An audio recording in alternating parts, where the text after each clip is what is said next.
राम राम सभी को। मैं रामवीर गुराना। आज हम पहुंचे हैं कुरुक्षेत्र शहर, कुरुक्षेत्र जिले के पेहवा तहसील के इसहाक गांव में। पहुंचने का कारण है, इसहाक गांव में एक बिल्कुल गरीब और असहाय परिवार है जिसके पास रोजगार का कोई साधन नहीं है, सर पे कोई छत नहीं थी, एक टूटा फूटा हुआ कमरा था जो बारिश के समय टपकता था, मुखिया बीमार था। तो जैसे इस परिवार की हालात संत रामपाल महाराज के पास पहुंची, उनको पता चला, तो संत रामपाल महाराज ने उसी समय भक्तों को बोला, भाई जल्दी से जल्दी इस परिवार का मकान बना जाए। तो उस मकान को देखने हम भी यहाँ पे पहुंचे थे। तो यहीं पे मेरे को एक माता जी मिली है जो संत रामपाल महाराज की भगत है। माता जी से जानेंगे संत रामपाल महाराज से जुड़ने के बाद इनके जीवन में क्या बदलाव आया और संत रामपाल महाराज को ये परमात्मा क्यों मान रही है। हालांकि मैं थोड़ा बता दूं, संत रामपाल महाराज से जुड़ने से पहले ये अपना सिरसा डेरे में जो आश्रम है, राम रहीम जी चलाते हैं, धन धन सदगुरु, उनकी भी इन्होंने लगभग 27 साल तक भक्ति की है। तो माता जी से पूछेंगे गुरु बदलने की क्या नौबत आई, राम रहीम को छोड़कर संत रामपाल महाराज को गुरु क्यों बनाया, ऐसी क्या कमी सिरसा डेरे में रही जो संत रामपाल महाराज जिसकी वजह माता जी संतुष्ट नहीं हो पाई उनके ज्ञान से और संत रामपाल महाराज को अपना गुरु बनाया। माता जी राम राम। सत साहिब। सत साहिब। माता जी क्या नाम आपका? रोशनी दासी मेरा नाम है, गांव मेरा शाख है, वाया पेवा, जिला कुरुक्षेत्र की रहने वाली हूँ। माता जी आपने बताया आप पहले राम रहीम जी की भक्ति करती थी। हाँ, 27 साल मैंने राम रहीम जी की भक्ति की। क्या नौबत आई जो आप राम रहीम जी के शरण में की भक्ति करनी पड़ी? मेरा मन वहां से हट गया जब नहीं, पहले आप वहां सिरसा क्यों गई थी ये पूछ रहा हूँ मैं। सिरसा इसलिए गई थी कि यहाँ मैंने गुरु सुने हुआ था, मेरा बाप क्या करता, गुरु बिना गति नहीं होती जी माता जी। तो गति के लिए मैं सोचा भी मेरी गति परमात्मा का इस जन्म में मोक्ष करवाने का जन्म मिला है, यो जी बार बार नहीं मिलता मानस जन्म। तो उसने मोक्ष गुरु बिना ज्ञान नहीं होता जी माता जी। और इसलिए मैंने गुरु धारा था वो, और राम रहीम को जी माता। राम रहीम था पहले, शास्त्र नाम जी थे वो धारा था। के बाद ये राम रहीम जी आए थे, हम इनकी जो भी वचन करते थे हम फॉलो करते थे। हम जहाँ भी सेवा हमारी लगती थी हम वहाँ जाया करते थे, और वहां से हमने मतलब पेट भर खाना भी नहीं मिला करता अगर जहाँ हम सेवा करते थे। वहाँ सेवा क्या थी, क्या क्या कमियां थी माता जी, आपने क्यों छोड़ा उस आश्रम को? वो ये कमी थी, मैंने आश्रम तो इसलिए छोड़ा कि वो जो फिल्में बनाया करता, जो बाणे बदला करता। अच्छा जी। और एक वो औरतों को वो गाने भी शब्द भी सही हिसाब से लाया करता जो भाई फिल्मी हो। अच्छा जी। तो मन उससे मेरी आत्मा क्या करती, नहीं ये गुरु नहीं है, संत नहीं जो है। यो संत नहीं है, संत के ये लक्षण नहीं होते जी माता जी। जो बदले और शब्द लावर औरतें ना चाहिए, ठीक नहीं होता, गुरु चेला का ये नहीं होता जी माता जी। फिर भी मैं परमार्थ के लिए उसके जाती रही। फिर मैं एक बार क्या होया कि भक्ता वहाँ प्रेमी बोलिया करते हुए, प्रेमिया ने मूली जरूर लेनी है, मूली लो। और 150 में कितने की एक मूली, छोटी गाथ लाया हमने, वो 150 बताई। मेरे पास इतने पैसे नहीं थे, मैं पड़ोसन में बोली। ये आप आश्रम की बात कर रही हो, कोई सब्जी मंडी की बात? आश्रम की बात कर रहे हैं। मूली बेच रहे थे वहाँ पे? हाँ, वहाँ मूली बेच रहे थे। अच्छा माता जी। तो मैं बोली हाँ ना, मेरे पास इतने पैसे नहीं है। एक मूली 150 रुपए लेनी जरूर, एक मूली 150 रुपए की, और लेनी जरूर भक्त को जी माता जी। तो नू बोले के भाई लेके जानी पड़ेगी, जरूर लेनी जाएंगे, इस तक कष्ट कटेंगे। अच्छा, परमात्मा का हाथ की है या? अच्छा जी। तो परमात्मा का हाथ की, तो जो हमने परमात्मा, तो वहाँ जब हमने नाम दीक्षा ली थी, हाँ। उस गुरु ने हमारा कहा था कि भी इस दर तक पैसा पाई मत्था टिकाई नहीं टिकता जी। तो हम बड़े खुश हुए, हाँ। भाई फ्री नाम दीक्षा मिला है जी। तुम्हारे पास पैसे थे भी नहीं, हम थोड़ा सा करया कर दे, खेती खाती करया कर दे, इसका पापा उस टाइम तो कमाई कम थी, इसलिए मैंने सोचा जी परमार्थ के लिए फ्री मिला है जी माता जी, तो इस गुरु धाम जुड़ जाए, भी नाम दीक्षा ले ले। हाँ। उसके बाद जब मूड़ी भी की, उस टाइम एकदम धक्का सा लग गया दिमाग में, हाँ। कि भाई ओहो ये तो दुकानदार है, तो दुकानदार हो गया, व्यापारी है, तो व्यापार हो गया। तो हाँ। वो हमने बैठ ने मैंने कहा मैं आधी तो ले ली, आधी में ले लिया, आप कहते हैं मूली ले ली। जी जी। चलो फिर हमने 75 की मूली ले ली। उस टाइम मेरा दिल में धक्का सा ऐसा लग गया कि भी ना यहाँ अच्छा। तो व्यापार हो गया जी माता जी। जहाँ बर्तन लेते थे अपने पेवा में मिलते थे मैं 50 रुपए का, हाँ जी। और वहाँ मिलते हैं 150 का, और लेने जरूर पड़ते थे। कंडीशन थी, लेना ही पड़ेगा। हाँ अच्छा माता जी। उसके बाद मेरा मन पीछे न हट गया, तो उसके बाद मैं जब भी कोई दुख दलदर आंदा मेरे तो मैंने कर दिया, हे परमात्मा भी तू बचा दे, मैंने कोई फायदा नहीं होता था, कभी फायदा नहीं हुआ, कभी फायदा नहीं होया। जी माता जी। इनका मेरे भगत ड्राइवरी करया करदा जी, कष्ट पे कष्ट आएंगे, कदे एक और शेर की बांह कट गई, जब भी परमात्मा तो मैंने बहुत पुकारा, मेरी कोई नहीं सुनी। वो केस चाल के आखिरी 3 साल पीछे वो खारिज होया, चले गया। अच्छा।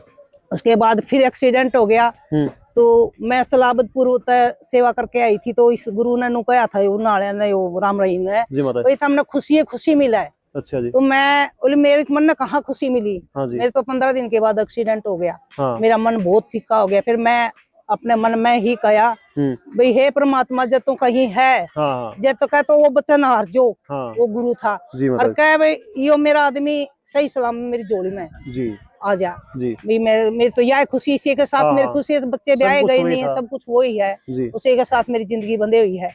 तो 3 साल 15 दिन के बाद वो ठीक हो गया। मैं यो नहीं बोल, झूठ नहीं बोल सकती, मैं परमात्मा की शरण में हूँ। तो 3 साल 17 दिन के बाद फिर एक्सीडेंट हो गया। अच्छा। वो 8 दिन के बाद ऐसा ही चला गया, दुनिया से चला गया। तो मेरा एकदम धक्का लगा, मैं बिल्कुल जाना बंद कर दिया वहाँ। अच्छा माता जी। तो उसके बाद ये परमार्थ छेड़ दिया उन्हें। हाँ। जो हमारे संगत वाली थी औरतें, वो कहती परमार्थ दान कर। मेरे पास नहीं पैसा होया करता, तो थोड़ा सा उसकी कोई रोडवेज में ड्राइवर था वो, तो उसके पैसे आए, तो मैं बोली मैं चल 5000 दे सकती हूँ, दे दूंगी, कोई बात नहीं। आपने पैसे हाँ भर ली उसकी 5000 की। उन्होंने पैसे मांगे आपसे? हाँ पैसे मांगे, मैंने 5000 की हाँ भर ली। मैं चल कोई बात नहीं, मैं 5000 दान कर दूंगा। आज ही सत्संग लग गया। हाँ। तो सत्संग में बैठे उनने क्या कराया, मेरे से 5000 की बजाय एक तो 7.5 बोल पड़ी, दूसरी 9.5 बोल पड़ी, 11.5। मैंने हाथ जोड़ के गिरगिराटी करी। मैं क्या, मैंने तो बच्चे का ब्याह धर रखा है। हाँ। वो 17.5 में नहीं मड़ी। बोली भगवान तो ना खूब देगा। मैं बोली मैं भगवान तो देगा, जो देगा हाथ में तो जान लग रही, मैं कहाँ से दूंगी। आदमी मेरे सिर पे कौन है? हाँ। 2 बच्चे का ब्याह धर रखा, मैं कहाँ से दूंगी तने।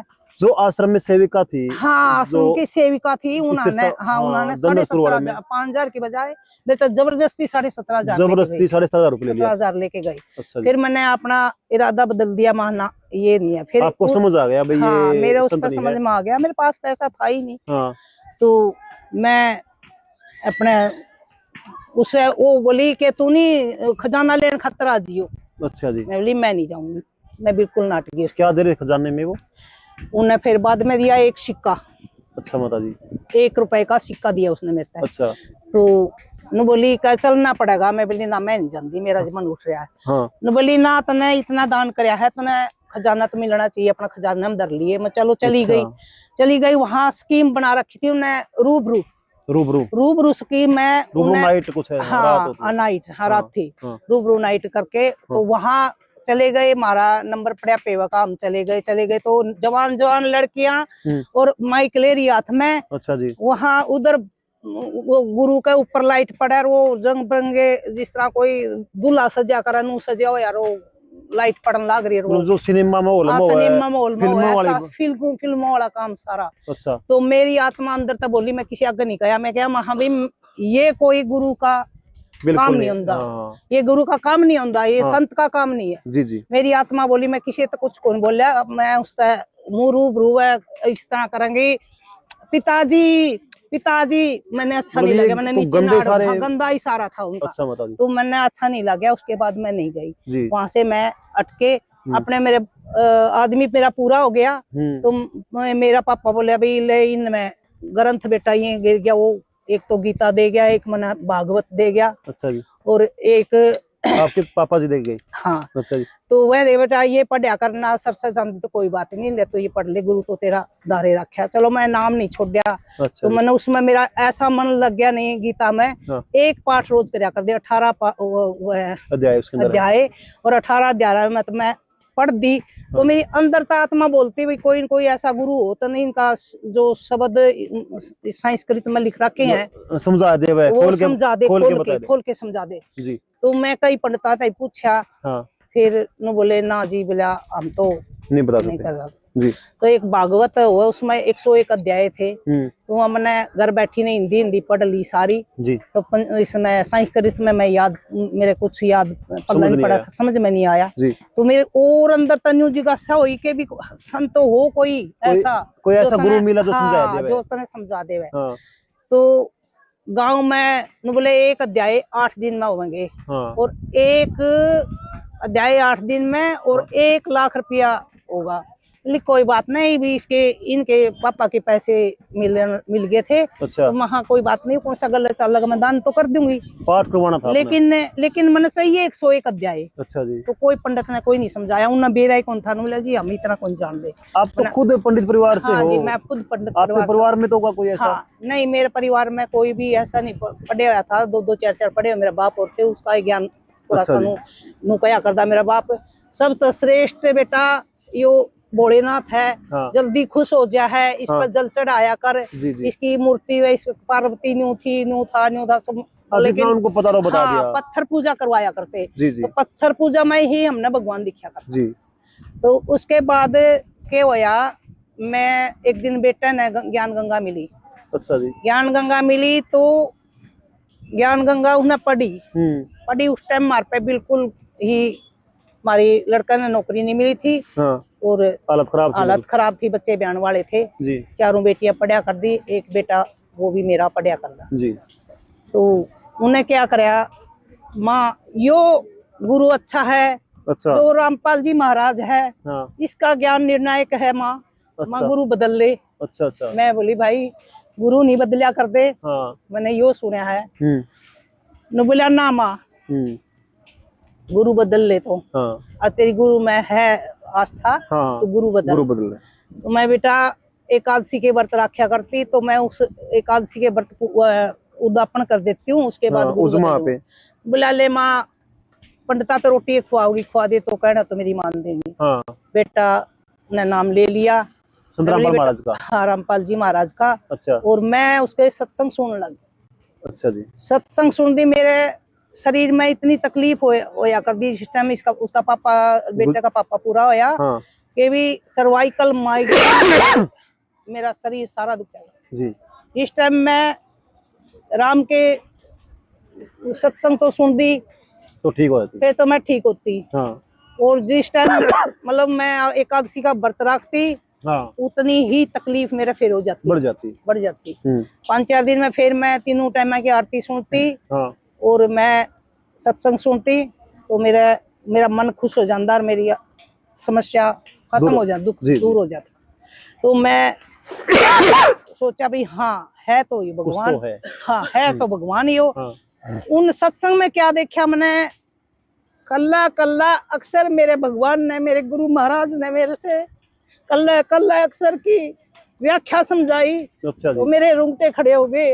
हे रोशनी। हाँ। भगवान तो ये बैठा जिसने तो नू कया कर दी बरवाड़े जांदी। हाँ। गुरुआ का घाटा नहीं। हाँ। यो एक और गुरु कहाँ से निकले आया। हाँ। मन्ने के पता था हे मालक तो ही मेरा परमात्मा उद्धार करने वाला होगा। हाँ। मैंने कोई बेरा नहीं था, लेकिन जिस टाइम मैंने नाम लिया उस टाइम था आज तक ना मेरा नजला रहा। अच्छा जी। ना मेरा सर्वाइकल, ना मेरा माइग्रेन जी। 67 साल की उम्र होगी, मैं जैसे कि जवान लड़की काम कर दी, फिर अपना अकेली रहूं, मैं बड़ी खुश हूँ। अच्छा जी। अपने घर में मालिक ने 5-6 मरलिया में को मकान दे रखा है जी। अकेली रहूं जी। मेरा परमात्मा ने है जी। मैंने महसूस नहीं होता कि मैं अकेली हूँ। आपके बच्चे क्या करते हैं अभी? बच्चे पेवा रहते हैं, 2 बच्चे हैं, वहाँ पढ़ाने लग रहे हैं जी। बेटा गाड़िया का काम करे, नाम ले रखा है जी। मालिक की दया था, सारी चीजा किस परमात्मा ने मोज कर। तो जो आप पाठ करवाना चाह रही थी सरलार, जो आप समझना चाह रही थी ज्ञान, वो सत्संग के माध्यम से सारा मिल गया आपको? बिल्कुल 101% मिल। तो ये जो ज्ञान संत रामपाल महाराज ने आपको बताया, क्या वो राम रहीम ने या जो पहले उन्होंने कभी बताया ऐसा ज्ञान? उनने तो ज्ञान था ही नहीं। कुछ अक्सर उनने कबीर साहब की वाणी में तय चुन चुन के एक वो बिठा रखा था राम रहीम ने, तो पाठी अच्छा जी। वो पंजाबी में बोलिया करता, मेरे कोई पल्ले नहीं पड़ेगा। अच्छा, और ना ही कोई 10वें द्वार तक वो कोई बात बताओ था। अच्छा, मतलब ना 10वें द्वार तक का नहीं बताओ था भी ये भगवान उरे है। हाँ। ना कदे शिव जी का उसने व्याख्या करी, ना उसने कदे यो ब्रह्मा की करी, ना विष्णु की करी। तो होता क्या था माता जी वहाँ पे? हाँ, वह तो वह सिद्धि बाणी बोल के हो गया सत्संग, और वह औरतां ने नचाया कर दे। अच्छा, माता जी वो शब्द लाया करदा और औरतां नाचा कर दी। मैंने तो ये पसंद नहीं आया, इस वजह से मैंने अपना वहां तक आना जाना छोड़ा। और वहां से मैंने यो गुरु मिला, यो एक परमात्मा मिल गया, संत रामपाल महाराज जी। एक परमात्मा का उसमें सारी कली जो सत्संग ला दियो ने, जब मेरी आत्मा इतनी संतुष्ट हो जाए कि मैं अपने बच्चा ने भी नहीं देखी। मालिक की इतनी दया रजा हो रही मेरे ऊपर। परमात्मा, मैं तो सबको ये बोलूं भाई आओ और परमात्मा का ज्ञान सुनो जी, और उद्धार कराओ। तो भाई भक्तों, ये हमारे साथ माता जी थी, इन्होंने बताया भाई पहले ये जनधन स्कूल को जो डेरा है उनकी भक्ति करती थी, 27 साल तक भक्ति की। वहाँ पे कोई सुख नहीं मिला, सुख तो छोड़ो ऊपर से वहाँ पे लूटा गया। और वहाँ पे जो ज्ञान नाम की कोई चीज नहीं थी, और वहाँ पे वो फिल्मों वाला काम होता था। उसके बाद माता जी को पता चला भाई संत रामपाल महाराज के बारे में, और उनके नाम लिया, उनसे जुड़ी। तो माता जी बता रही है भाई संत रामपाल महाराज का नाम लेने से मेरे जीवन में सुख ही सुख हुए हैं। जो समस्याएं थी वो सभी दूर हो गई है, चाहे वो शारीरिक हो चाहे वो आर्थिक हो। आज इनके बच्चे परिवार पूरा सुखी है, सभी खुश रहते हैं। तो सभी भक्तों से कहना चाहूंगा भाई आप भी संत रामपाल महाराज के ज्ञान को जानिए और समझिए और अपना जीवन सुखी बनाइए। सभी को राम राम, सत साहिब। सत साहिब।